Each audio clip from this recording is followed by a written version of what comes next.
Assalamualaikum warahmatullahi wabarakatuh. Apa kabar insan Basnas Bajis dimanapun kalian berada? Kembali ke JB Talk Basnas Bajis TV. Kali ini kita bicara hal yang berbeda. Kemarin kita sudah bicara tentang kelembagaan Basnas tersendiri, kemudian bicara tentang pengumpulan JIS itu bagaimana. Kali ini lebih menarik lagi nih. Kita bicara tentang dana zakat, infak dan sedekah ini didistribusikan, didayagunakan, bagaimana caranya mendayagunakannya, bagaimana caranya mendistribusikannya, dikemas seperti apa di pendayagunaan dan pendistribusiannya. Kali ini telah hadir bersama kita Komisioner Basnas Bajis Provinsi DKI Jakarta, Wakil Ketua 2, Bapak Insinyur Saad Soeharto Amjad. Assalamualaikum Pak. Waalaikumsalam warahmatullahi wabarakatuh. Sehat Pak? Alhamdulillah. Alhamdulillah. Sebagai penggerak kan stamina harus banget nih Pak ya. Insya Allah. Harus karena kita ingin membahagiakan warga Jakarta, harusnya kita mulai dari amil-amil yang bahagia juga. Sesuai dengan moto Basnas Bajis, zakat bahagiakan kita. Oke Pak, sebelum kita bicara tentang bagaimana program-program Basnas Bajis itu ada nih Pak, saya mau bicara ke pribadi Bapak sebenarnya nih. Wish. Lebih intens gitu ya. Apa sih Pak yang membuat Bapak tuh tertarik terjun ke dunia zakat gitu Pak?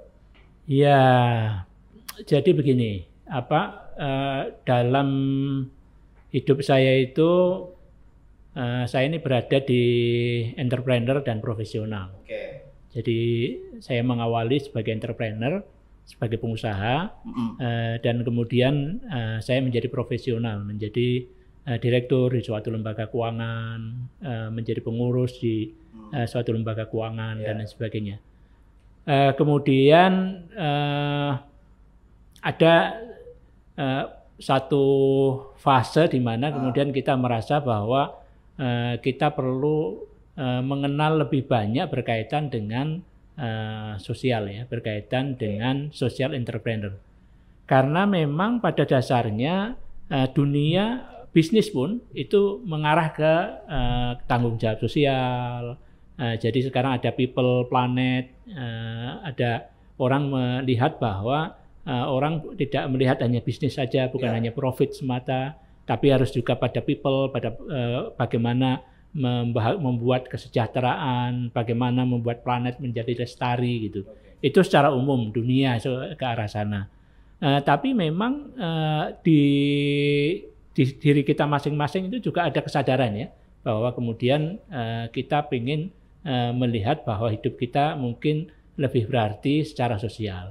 Dan saya banyak belajar nih di Basnas Bajis, luar biasa. Baru pertama kali apa? Sudah pernah ada bahasa dari entrepreneur tadi, berangkat dari entrepreneur, lembaga keuangan, kemudian sekarang terjun ke dunia zakat, khususnya Islami banget nih Bang, udah zakat, infak dan sedekah gitu kan. Apakah sudah pernah ada mengolah dana-dana yang seperti demikian nih Pak?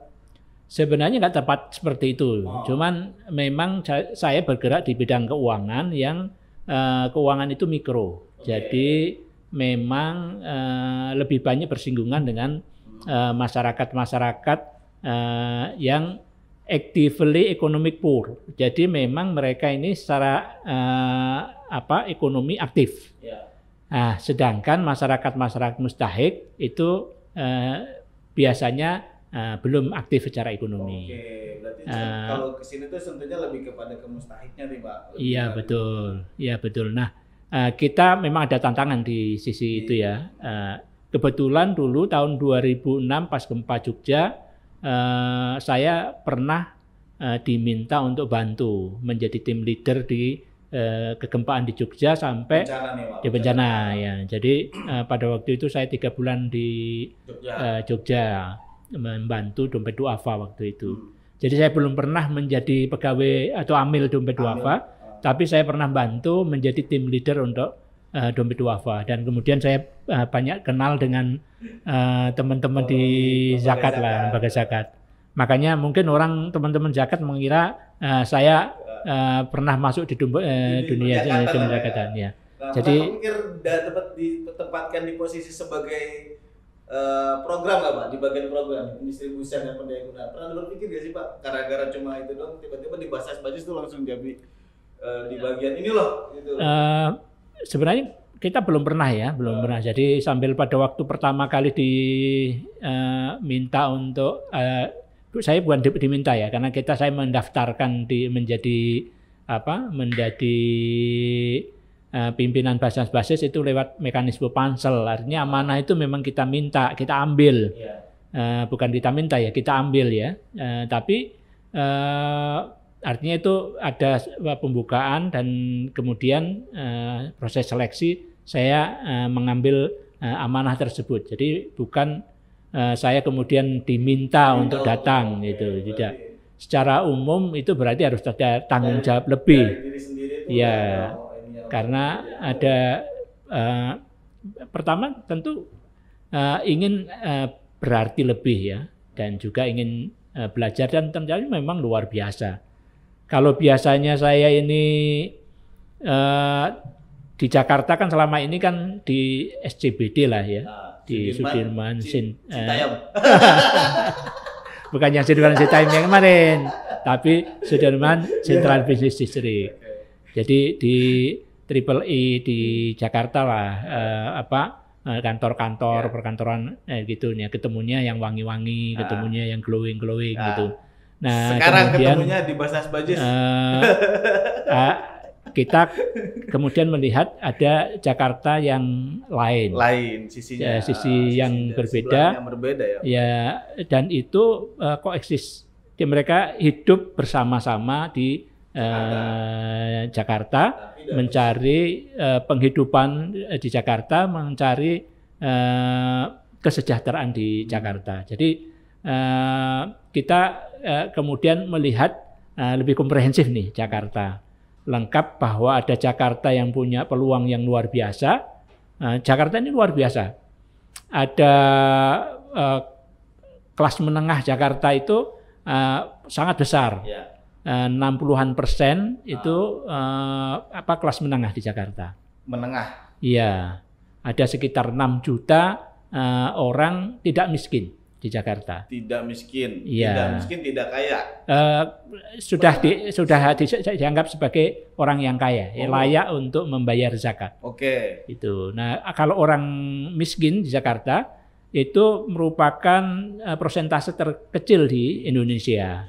Jumlahnya sekarang 3% lebih ya, 3% lebih, jadi kurang lebihnya 300-an ribu saja sih sebenarnya. 3% lebih itu Pak menjadi sorotan se-Indonesia. Betul. Memang karena bahasanya para santri itu baina sumuri wasama, jadi baina sumur wasama paling dalam dong. Jauh banget. Gap antara orang yang kaya sekali, super kaya, ya ada di Jakarta, orang yang miskin juga ada di Jakarta. Dan khas, kalau orang miskin di pedesaan itu jaringan sosialnya lengkap, sehingga kalau misalnya mereka seenggak-enggaknya mereka masih bisa makan. Gitu. Semiskin-miskinnya itu relatif ada tetangga yang mengulurkan tangan. Nah, kalau di Jakarta ini pada fase-fase itu ada sih kita melihat juga bahwa saling ulur tangan itu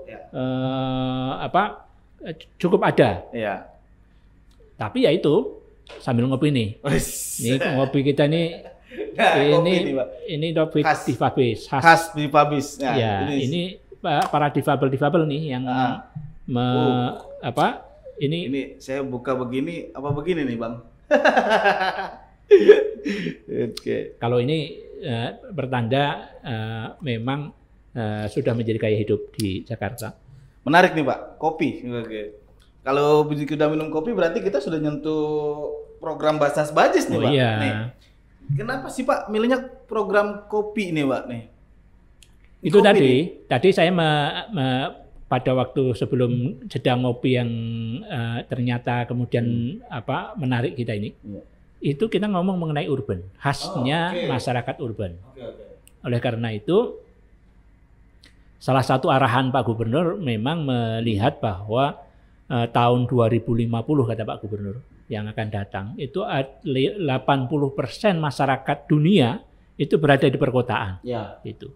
80% masyarakat dunia ada di perkotaan. Sekarang yang kayak gini ada di Jepang lah. Jepang itu desa mati di Jepang. Nah, oleh karena itu Pak Gub mengatakan Jakarta harus bersiap diri. Nah, sebagai lembaga Basnas ini diminta untuk mempersiapkan transformasi itu dari sisi Basnas gitu. Nah, kemudian oleh karena itu semua program-programnya Basnas itu lebih ke urban. Baik, itu mungkin yang melatar belakangi beberapa program-program Basnas. Betul. Ya, Makanya kalau misalnya kita lihat program-programnya Basnas itu kok pemberdayaan pemberdayaan tapi urban. Misalnya kayak kopi kita kopi Difabis nih Pak. Mungkin bagi para pemirsa, kopi Difabis kita ini recommended. Ini sekaligus promosi. Boleh Pak, silakan. Kalau bahasanya Oma Irama itu kan sungguh mati aku jadi pemasaran. Jadi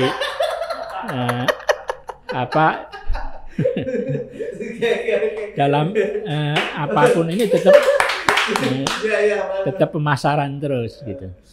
Nah, ini sekarang ada di Terowongan Kendal, Pak itu Gubernur. Yang lagi banget tuh Pak. Oh iya. Itu lewat dikit udah kelihatan banget tuh Pak. Itu kalau kita buka YouTube berkaitan Difabis pasti keluar ini. Dan ada yang mereview banyak. Itu bukan cuma review dari Basnas sendiri. Ya. Memang banyak. Ya. Scroll TikTok juga ya, terus. Ya. Kadang-kadang keluar juga tuh. Ya. Instagram, Twitter ini viral banget. Banget yang dikenal. Orang merasa bangga kalau misalnya minum kopi Difabis ini, kemudian moto, aku ikut peduli. Yang menarik lagi itu Pak, kenapa bisa lebih viral banget Pak? Kalau menurut saya kayaknya saya juga main TikTok juga sambil ngeliat-ngeliat itu. Pas sebelah kanan sih megangnya nggak sebelah kiri. Kalau itu terlihat sih dari sana. Kalau sebelah kanan ngeri kelop doang. Jadi itu kenapa ada kopi di situ dan yang jaganya Pak baristanya ini loh. Iya. Nah itu loh Pak ya. Apa maksudnya cantik-cantik atau kepedulian kepada gitu. difabilitasnya Pak itu Pak, difabelnya Pak. Basnas Bajis nih Pak. Dan memang Allah kasih ya. Kebetulan meskipun mereka ada kekurangan di sisi yang lain, mereka tuli, tapi mereka cantik-cantik, ganteng-ganteng, ya. Dan mereka ini sebenarnya kalau dari sisi keterampilan luar biasa. Oh, memang kita latih tuh Pak untuk menjadi barista ya Pak? Ya, menjadi barista mereka kita latih. Dan kita memang sama sekali tidak menjual di situ menjual kasihan atau apa. Tidak. Okay. Kalau kita lihat di Difabis itu orang tidak menyangka kalau yang berada di situ punya keterbatasan. Ada yang tunadaksa, ada yang tuli gitu. Mereka nggak menyangka kalau itu terjadi. Ada keterbatasan itu. Beli kopi aja. Mau beli kopi aja. Tapi ternyata di dalamnya tuli dan kemudian mereka merasa wah aku ternyata lebih merasa bahwa aku ngopinya enak, murah lagi, dan di situ. Dan yang mulianya lagi Pak, bisa berbagi. Bisa berbagi. Bukan hanya bisa berbagi, kita bisa berkomunikasi inklusif, bersilaturahim. Kita ini berbangsa-bangsa dan bersuku-suku li ta'arufu untuk saling ta'aruf. Dan ini kan menjadi ruang ta'aruf nih. Luar biasa sekali. Ini program ini satu program. Udah banyak program lain Pak yang banyak kita ini kan untuk yang difabel ya. Kalau untuk masyarakat yang umum kita punya misalnya B-Point untuk yang fresh food ya, berupa frozen. Ekonominya bicara tentang makanan cepat saji. Untuk frozen itu kita sebar di Jakarta kemarin itu 350-an B-Point tahun kemarin 2021 dan tahun ini kita berharap akan mencapai sampai 2000-an B-Point. 2000 B-Point itu se-Jakarta doang tuh. Jakarta. Tahun berikutnya, 2 tahun berikutnya Z-Mart ya, tapi kita 2 tahun berikutnya 2 tahun yang lalu 2019-2020. Itu kita Z-Mart sekitar 2000 juga. Z-Mart 2000, sekarang B-Point target 2000, hampir 4000 yang diberdaya. Iya. Dan kita juga nanti sebentar lagi akan viral juga, akan ada beberapa kita akan buka bazar kuliner Matraman. Bazar kuliner Matraman. Iya, bazar. Ini makanan. Matraman nih. Matramannya tepatnya di mana nih, Pak? Nah, kita memilih Matraman karena ada beberapa hal ya. Oke, menarik. Pertama ada Masjid Matraman. Masjid Jami Matraman. Masjid Jami Matraman. Pegangsaan. Betul. Ya. Nah, itu masjid kuno. dulu tentara Mataram itu berpusat di situ pada waktu menyerang Sunda Kulapa. Jadi itu bagian dari sejarah yang luar biasa. Dan oleh karena itu masjidnya kemudian kita ekstensi, di depannya itu ada tempat yang kemudian kita sebut sebagai bazar kuliner Matraman. Masjid ini juga menjadi tempat sholatnya Insinyur Soekarno, presiden kita pada waktu proklamasi. Sebelum proklamasi. Proklamasi jam 10 hari Jumat. Sholat Jumatnya di situ. 17 Ramadan. Nah, kemudian kita menjadikan tempat itu, kita kuatkan unsur sejarahnya agar masyarakat juga mengingat hal-hal itu. Milenial sekarang ya Pak. Dan itu akan menjadi kawasan halal pertama mudah-mudahan di seluruh Indonesia. Tapi tidak-tidaknya di Jakarta. Kawasan ya. Kalau produk sudah, warung-warung sudah. Habis ada di situ lagi dong Pak? Insya Allah. Oh, kita akan ada di sana. Lagi. Dan itu insya Allah akan jadi tempat nongkrong yang luar biasa. Bapak-bapak, ibu-ibu, saudara-saudara sekalian, juga para milenial bisa nanti dalam bulan depan boleh searching mengenai Bazar Kuliner Basis Matraman. Insya Allah. Bazar Kuliner Basis Matraman. Ya, ini akan jadi tempat nongkrong baru yang yang halal dan sekaligus juga membahagiakan. Dan kita ingin agar itu menjadi suatu yang kemudian menjadikan kawasan itu secara syariah menjadi makin baik.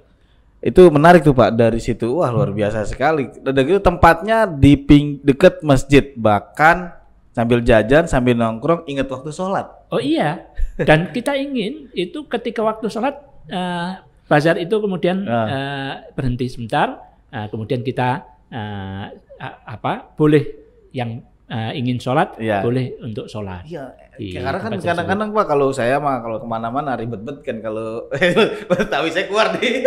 Kalau kemana-mana ya ribet bet, nyari masjid, nyari musola. Mau udah tempat nongkrong udah oke gitu kan. Giliran waktu sholat kita bingung nyarinya kemana kan. Nah ini enak banget ini Pak, luar biasa. Coba kalau misalnya anak-anak muda itu ketemunya di masjid, itu tanda-tandanya pemuda masuk surga itu kayak gitu. Ya daripada pemuda-pemudi ketemunya di tempat yang lain, lebih baik ketemu di masjid. Dan kita menjadi sesuatu yang itu mudah-mudahan kita berharap itu menjadi suatu bagian yang kemudian menjadi landmarknya Jakarta. Itu dua program tuh Pak. Saya baru bicara tiga tadi ya. Ada Kopi di Fabis, kemudian B-Point, kemudian BKB. Nah, hal-hal yang bisa mikir, gue bikin BKB nih, atau saya mau bikin di Fabis nih, mau bikin B-Point gitu kan, Zmat. Apa sih Pak yang sehingga wah program ini nih harus ada nih gitu? Jadi begini, kita ini pertama ya, sebagai satu amil ini bagi kami itu menjadikan tangan yang di bawah tetap di bawah saja itu sesuatu yang salah. Itu. Ya, di bawah selalu di bawah. Yang harus yang di bawah jangan selalu di bawah. Harusnya tangan di bawah menjadi tangan di atas. Itu. Meskipun di beberapa hal tidak mungkin. Yang tidak mungkin ini tetap kita bantu dengan charity, dengan karitas, dengan santunan. Oh, tetap berjalan ya, masih ada ya Pak. Masih. Itu santunan kita itu misalnya yang santunan untuk duafa dan lain sebagainya itu kita 36 miliar sendiri. Itu khusus untuk santunan apapun itu, mulai marbot, guru ngaji, guru madrasah, guru madrasah, macam-macam itu 36 miliar sendiri. Jadi sangat besar. Akan tetapi kita juga ingin jangan sampai bagi seorang amil itu yang tadinya tangan di atas menjadi tangan di bawah. Itu juga nggak boleh. Itu. Nah, salah satu program Kafalah Duafa namanya. Program Kafalah Duafa. Kafalah Duafa itu kita memberi kafalah bagi orang-orang miskin yang menjadi beban bagi orang miskin. Beban bagi orang miskin. Jadi begini, misalnya ada orang tua. yang sudah tidak produktif, Oh iya. tetapi hidup di dalam keluarga miskin. Dia sendiri miskin, menjadi beban bagi keluarga miskin. Oke. Dia difabel, dia tidak mampu bekerja dengan baik, itu. Dia sudah tidak produktif, dan dia menjadi beban bagi keluarga miskin. Tentu kita harus datang kepada mereka. Kita sentuh tuh dia, Pak. Karena kalau tidak, maka bagi amil itu wajib ain untuk menyantuni itu. Bagi amil. Wajib. Tetapi bagi masyarakat Jakarta ini wajib kifayah. Iya. Satu yang selesai ya udah, tapi kan kita ambil nih, Pak. Ya, andai wajib tadi tidak ditunaikan, maka seluruh dosa nih. Seluruh masyarakat dosa. Iya. Maka kita tetap harus melayani mereka. Itulah maka muncul program misalnya Semua Bisa Makan. Wow, baru lain nih empat nih ya, Mas. Semua Bisa Makan. Semua Bisa Makan itu kita ada voucher yang kita berikan kepada mereka. Vouchernya Bapak-bapak, Ibu-ibu jangan dibayangkan vouchernya voucher biasa ya. Voucher belanja kali. Ya, voucher kita itu ada 8 security, kertasnya security paper, dan QR code-nya unik. Satu kali dipakai, dia tidak bisa dipakai lagi. Oke. Jadi berbasis teknologi, dan dengan demikian ini menjadikan akuntabilitas program kita ini insya Allah akuntabel. Oke, gitu. Sudah menyentuh ke masyarakat miskin, akuntabel juga, luar biasa. Nah, kalau biasanya kan kita memberi itu dengan cara memberi nasi bungkus tuh ke bagi-bagi aja tuh nasi. Gitu, dari nasi. Satu sisi itu bagus, alhamdulillah sudah ada. Cuman kalau misalnya begitu, maka warung-warung yang ada di tempat tersebut bisa jadi mati dong. Iya. Karena ada program kita malah warung yang sudah eksis menjadi mati gitu. Tapi dengan program Semua Bisa Makan ini, kita bekerja sama dengan warung-warung yang ada. Sekarang itu ada 1.360-an warung yang bekerja sama dengan program Semua Bisa Makan ini. Sehingga mereka mendapatkan dari kita 1.500.000 dengan kewajiban mereka itu harus melayani 100 orang yang datang 100 membawa porsi voucher itu voucher. Voucher itu dapatnya dari mana nih, Pak? Mereka bisa mendapat di masjid-masjid, mereka bisa mendapat di RT, RW, atau pas ada program-program. Atau jika bapak-bapak, ibu-ibu dengan perusahaan, bapak-bapak, ibu komunitas-komunitas, bapak, ibu-ibu mau mengadakan Jumat Berkah atau mengadakan yang lain, boleh bekerja sama dengan kami, dan bapak-bapak, ibu lah yang akan membawa langsung voucher tersebut ini kepada yang membutuhkan, sehingga ada kontak interaksi batin antara kita dengan para mustahik. Jadi ya perusahaan nih, yang bapak-bapak pimpinan perusahaan juga bisa langsung terjun. Iya, betul. Pak. Dan saya mau misalnya saya punya perusahaan ini, saya mau ada nih di sebelah perusahaan saya nih mustahik ini, tapi belum pernah dapat makan. Masuk program Semua Bisa Makan itu ya, Pak? Bisa, sangat bisa. Dan dengan cara seperti itu kita bukan hanya bisa menyentuh kepada mustahik gitu, tetapi kita menyentuh warungnya diberdayakan, mustahiknya juga tidak lupa untuk diayomi gitu ya. Dan program pada warung itu kemudian kita tingkatkan juga. Mereka branding kita tingkatkan. Kemudian kita latih mereka, dan insya Allah ada pelatihannya juga. Oh iya, tahun depan ini setelah yang kita program yang Pasar Kuderen Matraman ini, kita masuk berikutnya, mudah-mudahan tahun depan kita sudah mulai sebagian dari mereka kita masukkan yang di SBM ini ya, Pak. Ya, warung-warung tersebut. Nanti bapak-bapak, ibu akan mendapatkan label halal di warung-warung kita itu. Sehingga meningkat mereka menjadi menjadi pedagang atau warung yang lebih sehat, lebih terkelola dengan baik, dan halal tentu. Sehat, kelola dengan baik, halal. Wah, ini udah luar biasa banget, Pak Mordayan. Tadi saya juga nih udah tadi 1.300, kemudian 2.000 di Zmart, 2.000 di B-Point. Sudah begitu banyak nih, Pak, yang ada kita kelola dari penerima manfaat ini, baik dari mustahiknya maupun ini khususnya untuk yang. Iya, cuman memang kita karena kita tidak pernah gunakan Google Ads atau Facebook Ads selama ini ya. Kita belum menggunakan yang semacam itu sehingga belum terpublikasi dengan baik. Nah, itu Pak. Nah, mudah-mudahan podcast kita ini nanti bisa di-share oleh para ini, jika melihat kok ini manfaat, silahkan di-share. Mudah-mudahan ini bagian dari ibadah bapak-bapak, ibu-ibu kita semua, agar amal baik ini kemudian mengalir menjadi amal baik lagi, mengalir amal jariah menjadi karena satu orang yang tergerakkan oleh share-nya bapak-bapak, ibu-ibu, mudah-mudahan itu menjadi amal yang sama dengan orang yang melakukan orang yang melakukan kebaikan. Oke, luar biasa Pak. Saya tadi baru bicara tentang pemberdayaan loh Pak. Kita belum bicara pendistribusian loh Pak. Atau pendaya gunaan. Kalau pendistribusian sendiri gimana Pak yang bisa diterima oleh masyarakat atau yang bisa dilakukan oleh Basnas Bajis? Jadi kalau yang selain yang program-program tadi itu yang kita bersifat program, sebenarnya kita tiap tahun juga ada berupa pengajuan-pengajuan. Oh, bisa juga masih ada ya Pak? Masih banyak alat bantu dengar misalnya. Kita alat bantu dengar di Jakarta itu lagi tuh ya. Itu ada 300-an lebih ya alat bantu dengar per tahunnya. Wow. Kemudian kaki palsu kursi roda. Kalau kursi roda malah lebih banyak ya. Wow. Karena kalau kursi roda bukan hanya yang difabel. Tapi karena yang sakit dan sebagainya. Buat ngantar-ngantar dia ke rumah sakit. Kemudian yang bapak-bapak ibu yang mungkin ada gangguan pernapasan, kita juga masih meminjamkan tabung untuk jika tabung oksigen ya. Kemudian kita selalu tetap menyiapkan tim ambulans kita jika untuk ada bapak-bapak ibu membutuhkan, baik untuk antar pasien atau hal-hal yang semacam itu. Lebih jauh dari itu sebenarnya kita juga selain tadi pendistribusian dan pendayagunaan itu ada faktor bencana.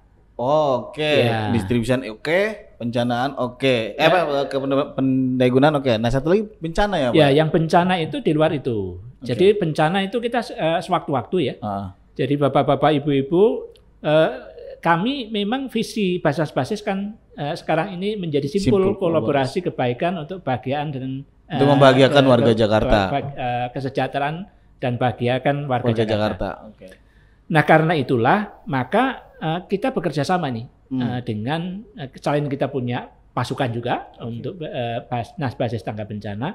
Sekarang ini kita yang tergabung dengan kami ada 300-an masjid, 200 sekian lah gitu, 200 sekian masjid yang mendaftarkan tim Basnas menjadi masjid tanggap bencana. Masjid tanggap bencana. Masjid tanggap bencana. Ya, masjid. Jadi masjid yang ada relawan tanggap bencana. Karena kami melihat di Jakarta ada dua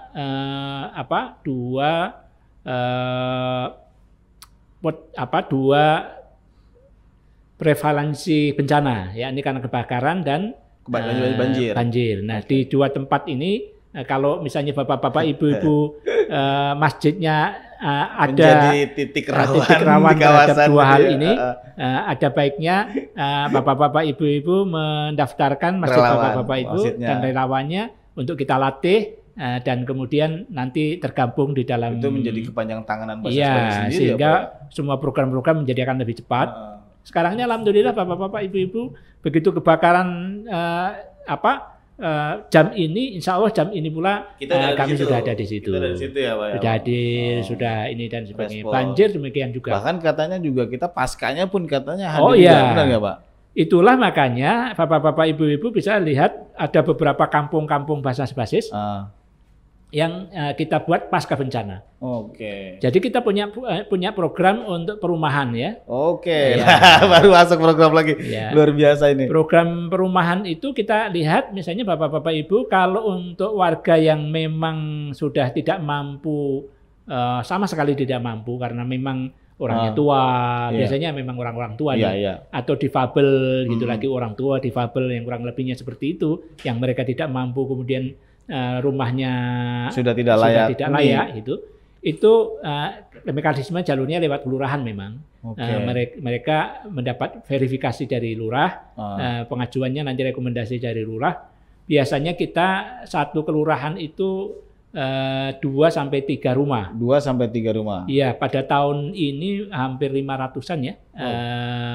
Rumah kita bangun yang istilahnya bedah rumah nih. Bedah rumah. Ya,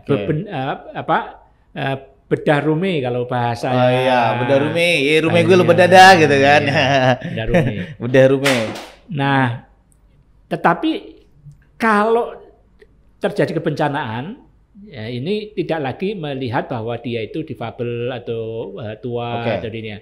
Karena bencana begitu tadinya meskipun dia kaya raya, tapi kejadi bencana dia akan menjadi mustahik atau mustahik menjadi mustahik ya, juga. Karena bencana ini. Bencananya. Nah, jika tanah hanya secara legalitas clear and clean, maka biasanya kita kemudian bangunkan. Itu terjadi misalnya di Duri pusat. Duri barat. Ya, di Duri. Kemudian kita bangunkan juga di timur itu Kampung Melayu. Kampung Melayu, Kampung Pulo ya, Kampung Rawasari ya. Kampung Pulo ya, Kampung Pulo, Kampung Melayu. Kampung Melayu itu. Itu kita bangunkan tingkat ya, menjadi rumah panggung. Itu viral tuh sampai di mana-mana. Bapak-bapak Ibu boleh searching di YouTube, ada rumah panggung Kampung Melayu. Kampung Melayu apa Kramat Jati sih Pak? Kampung Melayu ya? Ya. Ya itulah. Yang panggung itu kan? Iya, yang panggung ya, saya tahu itu. Sempat lihat juga itu. Ya, kemudian sekarang viral juga itu di sekarang yang paling luar biasa di Pasar Gembrong. Oh, itu luar biasa. Tapi sebelum Gembrong ada tuh yang apa Pak?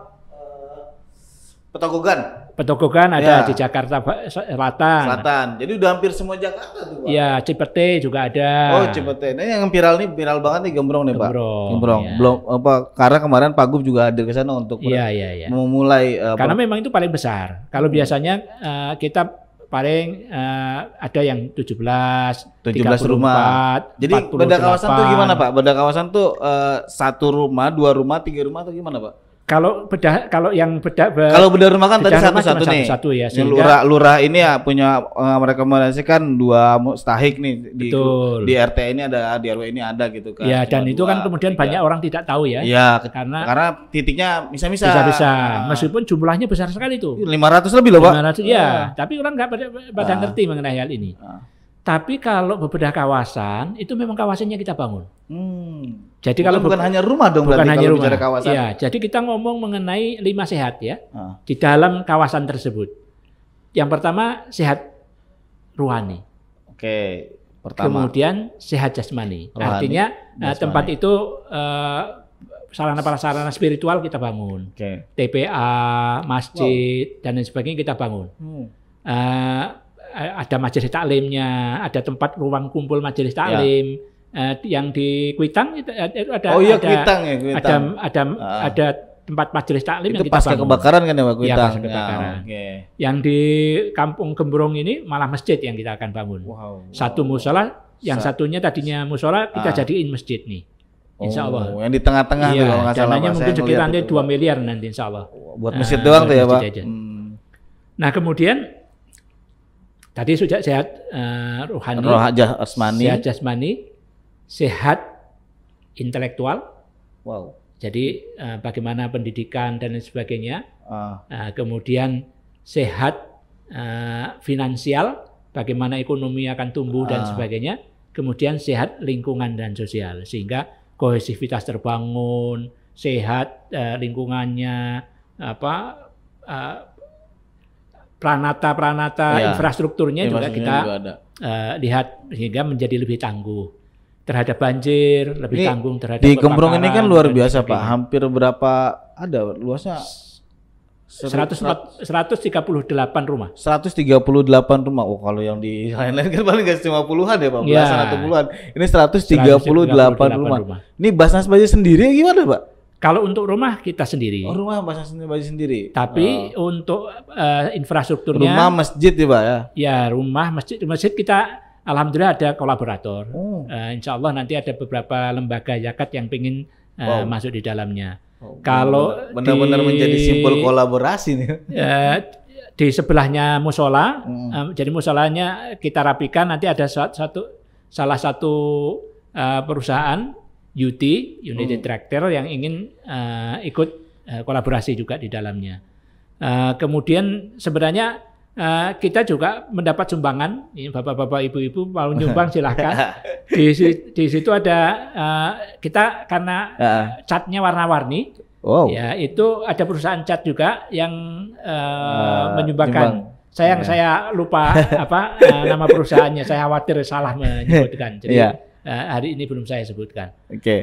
Kemudian ada perusahaan IPAL yang menyumbangkan bio buat pembuangan ini ya. Jadi dari 138 itu 70 sekian kita harus membuat septic tank. Oke, yang belum dah Pak, yang belum apa nih? Kali ada yang mau nambahin nih Pak? Yang itu sudah disumbang oleh Paljaya. Paljaya, itu 30 sekian ya. Sisanya kami mengusahakan dan kami bapak-bapak, ibu-ibu saya kira paling gampang, nggak usah lihat seperti itu, nyumbang aja ke pasar-pasar. Nah, siap. Itu insya Allah banyak manfaatnya, banyak pahalanya. Masih proses pembangunan tuh Pak? Masih proses pembangunan. Jadi, alhamdulillah mudah-mudahan sih nggak terlalu lama ya. Nggak terlalu lama ini? Kami targetkan akhir bulan September ini.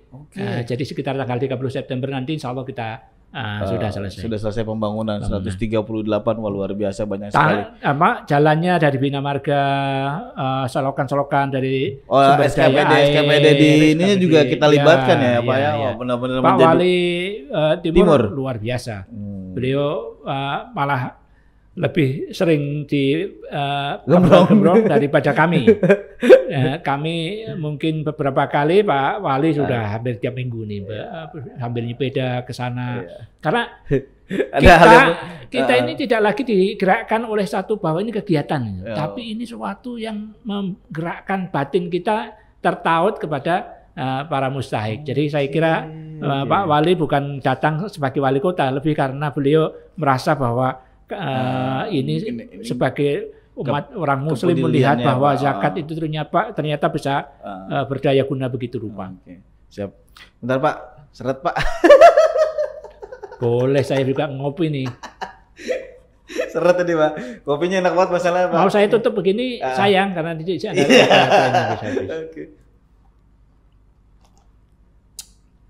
sayang kalau ini kita bisa di order juga nggak sih Pak? Oh Bu. Apa hanya kita datang ke sana? Kita desain untuk yang sudah nanti yang pada kelas-kelas seperti ini, baik di Tifabis maupun yang kita lihat di Bazar Kuliner Matraman, itu memang nantinya diarahkan ke sana. Sehingga seluruh pedagang di kawasan halal Bazar Kuliner basis Matraman itu nanti sudah kita latih hari ini juga hari ini. Oh, ini sedang ada pelatihan juga di BKB-nya ya, Pak. Ya, itu untuk pelatihan itu. Jadi mereka yang tadinya di tenda biru, bukan Desi Ratnasari tenda biru. Bukan Desi Ratnasari bukan. Ini akan kita tingkatkan menjadi mereka menjadi mudah-mudahan menjadi salah pemain-pemain di dunia kuliner. Siapa tahu dari mereka atau anak-anak mereka nanti bisa menjadi memiliki bekal untuk bisa buka cabang di mana-mana. Itu ngelatih maintenance buat pengelolaan uang masuk keluar itu juga bisa di situ tuh Pak. Ya. Dari dagang yang dari tenda biru itu, tenda oranye itu kan masuk ke BKB itu kan Pak.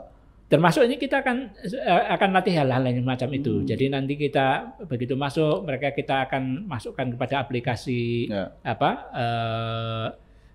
aplikasi ledger yang jadi pembukuannya mereka dan lain sebagainya. Kita harapkan jadi ada proses transformasi semacam itu dan alhamdulillah ini banyak pihak yang tertarik dari akademisi UI misalnya, Universitas Indonesia itu melihat ini sebagai satu yang menjadi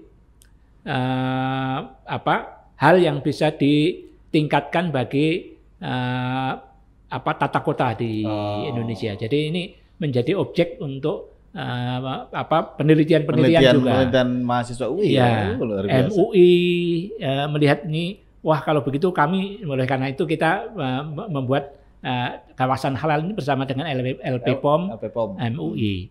Jadi udah ada berapa titik nih Pak di Jakarta? Di Fabis. Di Fabis sekarang ada di 3 ya. 3. Kendal, Timur, Wali Kota Timur, Wali Kota Utara. Tapi insya Allah ini akan segera di beberapa tempat di Jakarta.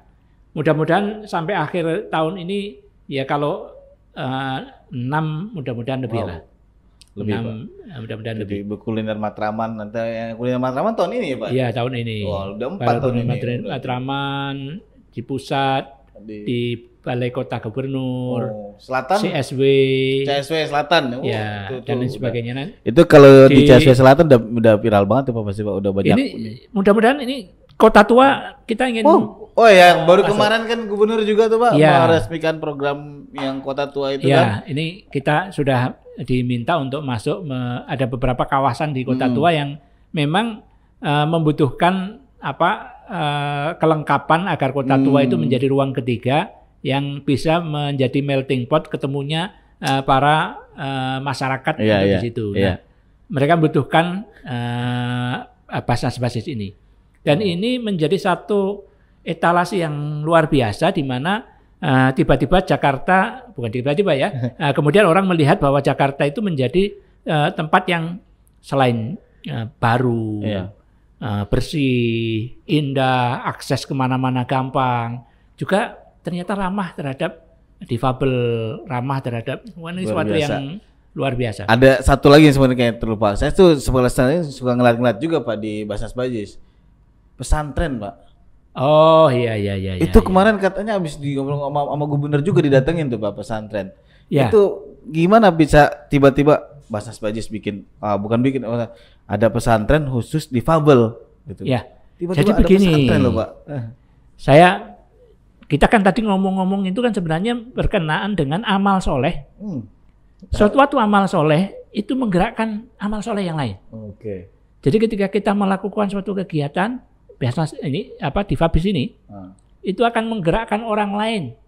Ada yang terinspirasi, ada yang lain sebagainya. Di sisi internal kita juga menjadi terinspirasi. Dulu ini sebenarnya Bang Zaki ini tinggal hanya mengungkit cerita lama. Karena Bang Zaki ini bersama dengan kami di pendayagunaan waktu itu saya, Bang Zaki, Bang Dipo, Pak Soleh misalnya, dengan Pak Kiai malam-malam nih. Kita ngobrol, ada pertanyaannya Pak Kiai ini. Ini setelah kita ngomong-ngomong mengenai bahasa di Fabis ini, Pak Kiai ngomong, ini kalau misalnya orang-orang tuli itu khutbah, mendengarkan Jumat ya, mendengarkan khutbah, gimana sah enggak khutbahnya ya? Pertanyaannya kayak nyeleneh banget sih. Tapi sebenarnya kalau dari sisi Pak Kiai pasti tahu fikihnya, pasti sah gitu. Almarhum itu ya. Almarhum. Cuman kan Pak Kiai sedang mengungkit kepada kita sudah mikir apa peran Basnas Basis itu terhadap mereka. Oke. Nah, kemudian kita ngadakan rekrutmen untuk relawan untuk interpreter di Jumat. Ternyata 2 tahun nggak dapat. Kemudian 2 tahun. Ya, 2 tahun itu kita nggak dapat. 2019, 2020, 2021 kita 2020, 2021 dan kemudian 2022 ini kita malah ngadakan pesantren tahfidz difabel. Tahfidz difabel. Ya. Itu kalau di dunia pendidikan udah agak ini loh Pak. Diriin pesantren aja udah gimana? Terus kemudian tahfidz ditambah lagi yang ketiga nih difabel. Ceritanya waktu itu kemudian kita setelah jadi nih semua perangkatnya udah jadi, kita menyiapkan soft infrastrukturnya, kurikulumnya lah macam-macam gitu. Nah, kemudian kita undang para ahli-ahli di bidangnya, orang yang concern di bidang pendidikan luar biasa dan lain sebagainya. Apa kata mereka? Wah, kalau kami ini kayaknya kami nggak berani kalau membuat semacam ini karena ini semua kerumitan ada dikumpulkan menjadi satu. Nah, kemudian mengatakan, untung kami tidak tahu. Karena kalau kami tahu ini kita nggak jalan. Kami nggak jalan. Kemudian mereka juga mengatakan, untung ada bapak-bapak yang tidak tahu seperti ini. Karena kalau misalnya semua seperti kami, menjadi tidak berani melakukan. Oke, luar biasa. Dari ketidaktahuan jadi ada keberanian nih, Pak. Ya, tapi akhirnya ala kulli hal hari ini alhamdulillah pesantren itu yang tadinya nggak memiliki ustadz, sekarang berdatangan ustadz. Wow. Berdatangan relawan yang mereka guru memang guru tahfiz ya, Pak. Yang tahfiz, ada yang tadi yang yang memang basicnya guru difabel dan lain sebagainya mulai berdatangan dan alhamdulillah semakin lama semakin komplit.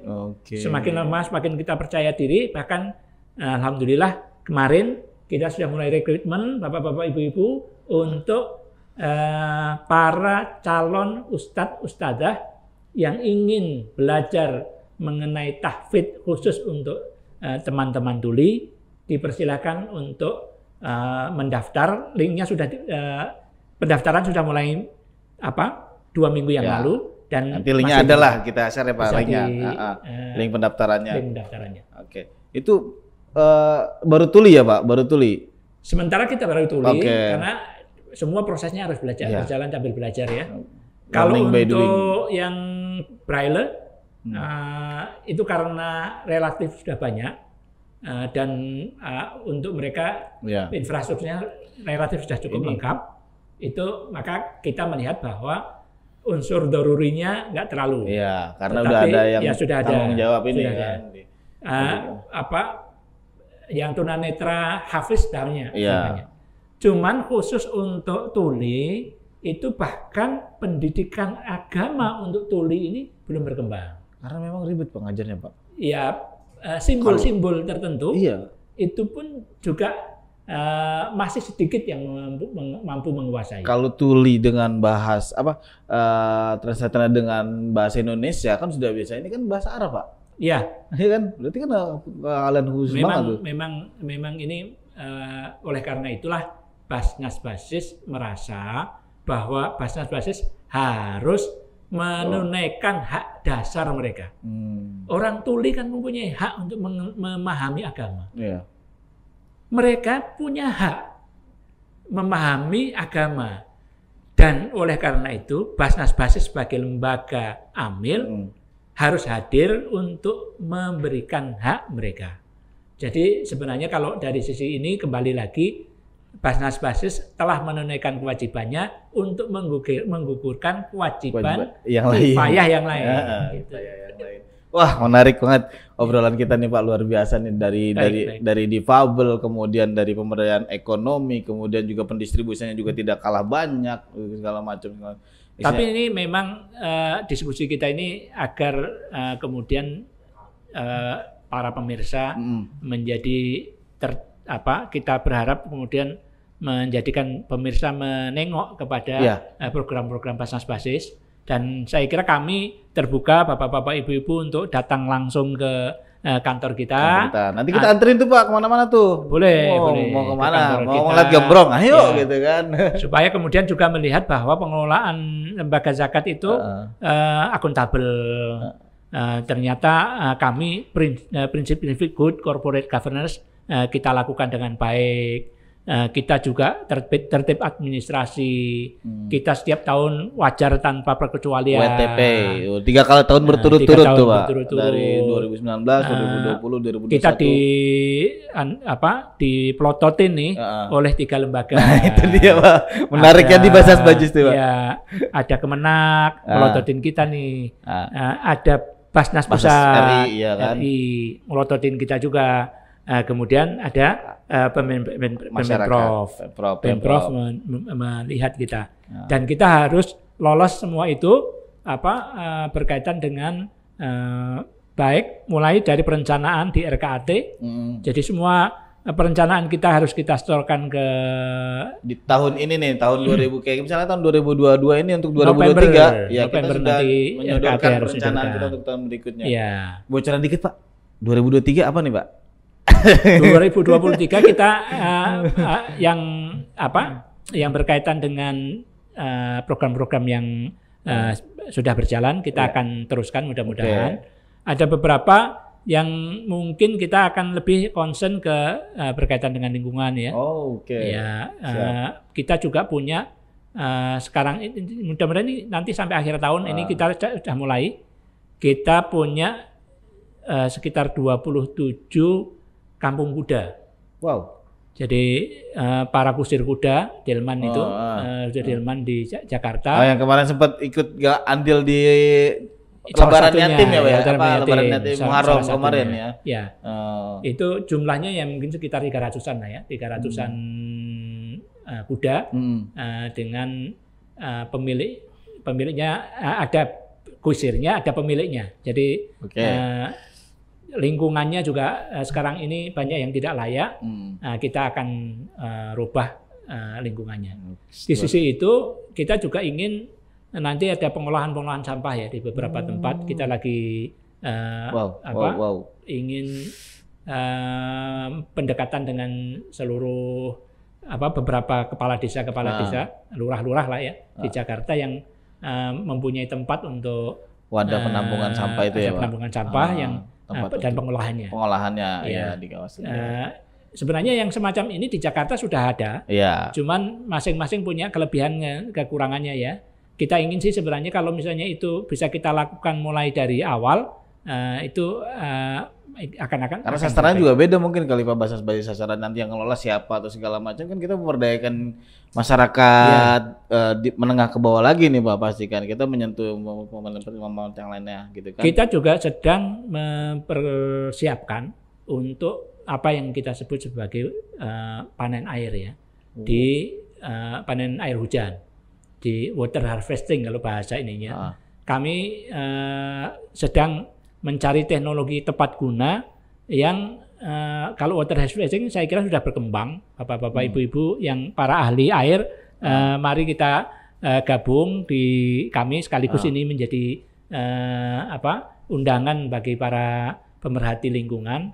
Karena kita ingin membuat satu program untuk mereduksi pengeluaran masyarakat terutama di daerah yang tidak memiliki akses terhadap PDAM. Di Jakarta masih cukup banyak. Banyak Pak, banyak.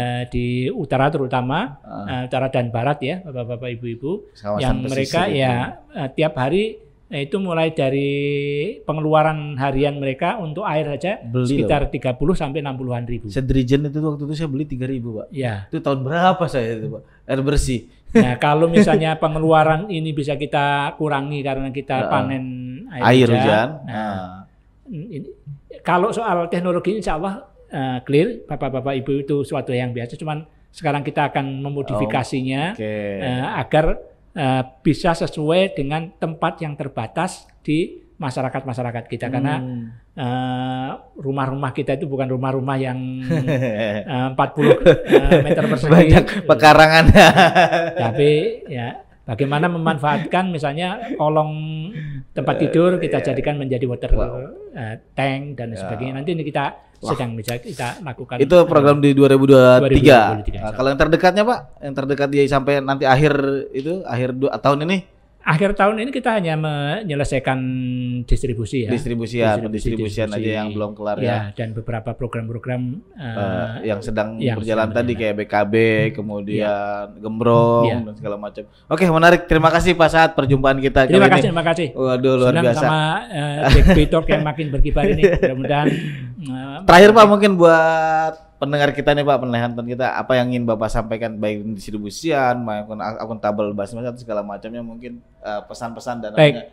Untuk Bapak-bapak, Ibu, saudara-saudara sekalian, akhir-akhir ini memang berkembang ada keinginan untuk kayaknya lebih gampang dan lebih langsung kalau zakat itu ditunaikan secara pribadi oleh Bapak-bapak, Ibu-ibu. Saya ingin menghimbau Bapak-bapak, Ibu-ibu, itu mungkin bisa dilakukan kepada orang-orang yang datang meminta-minta. Oke. Tetapi pesan Al-Quran itu zakat itu diberikan atau sedekah itu diberikan kepada lisail wal mahrum, kepada orang yang meminta-minta atau orang yang menjaga diri dengan tidak meminta-minta.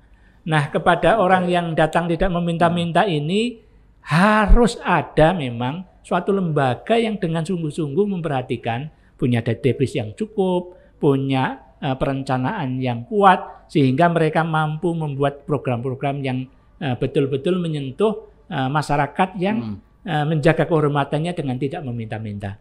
Sekali lagi, insya Allah zakat lebih berdaya guna jika dilakukan secara terencana, terprogram dengan suatu lembaga yang betul-betul memiliki kapasitas untuk menguatkan program-programnya.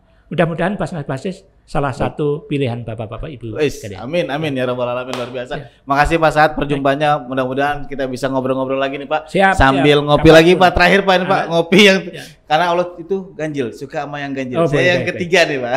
Gak apa-apa di sini, ntar kalau ada yang mau lagi boleh. Jadi Pak bisa aja. Baik, terima kasih Pak. Baik, terima kasih. Kita mudah-mudahan kita bisa bertemu lagi di perjumpaan di Jack Talk berikutnya. Sekian dari saya, perjumpaan Jack Talk hari ini. Kita sudah bicara tentang banyak banget pendistribusian, banyak banget pemberdayaan di Basnas Basis Provinsi DKI Jakarta. Nanti beberapa tadi disampaikan oleh Pak Saad, apa itu mau ngeliat gembrong atau mau semua bisa makan, nanti linknya kita share aja di kolom komentar juga boleh, di YouTube kita juga. Oh iya, sampai ya ini juga ada pendaftaran untuk bantuan biaya pendidikan. Oh ya? Ini yang terbaru bener Pak, bantuan biaya pendidikan ya. Ini jadi kalau teman-teman mahasiswa Jakarta yang ingin mendaftarkan untuk mendapatkan bantuan biaya pendidikan dan masuk dalam program Masa Depan Jakarta, jangan lupa segera ikuti link-link media sosial Basnas Basis. Iya, ada di YouTube juga, nanti kita share-nya di Instagram @basnasbajis Jakarta, kemudian juga ada di bbp.basnasbajis DKI Jakarta. Itu udah banyak Pak, beredar, udah banyak yang nanya juga ke saya masalah. Bang Jaki udah ada belum Pak? Yang daftar. Target berapa nih Pak untuk Masa Depan Jakarta nih Pak? 4.000 sih. 4.000? Wow, luar biasa. Okay. Tapi yang daftar kayaknya berlipat 3 nih. Tahun lalu aja luar biasa ya, Pak. Saya yakin karena banyak manfaatnya nih. Luar biasa. Karena mereka kontribusi juga Pak setelah menerima beasiswa itu kan. Bukan hanya itu, mereka kita latih loh. Wow. Selama setahun penuh itu ada mentoring, ada mereka terlibat dalam proyek-proyek sosial. Wow. Mereka juga kegiatan-kegiatan dilibatkan sangat aktif. Jadi mereka betul-betul menjadi begitu ikut itu betul-betul menjadi pribadi yang berbeda ya. Ini yang pembentukan karakter juga nih Pak. Mahasiswa ini dibentuk karakternya menjadi pribadi yang berbeda. Oke, terima kasih. Sampai jumpa di Jack Talk berikutnya. Assalamualaikum warahmatullahi wabarakatuh.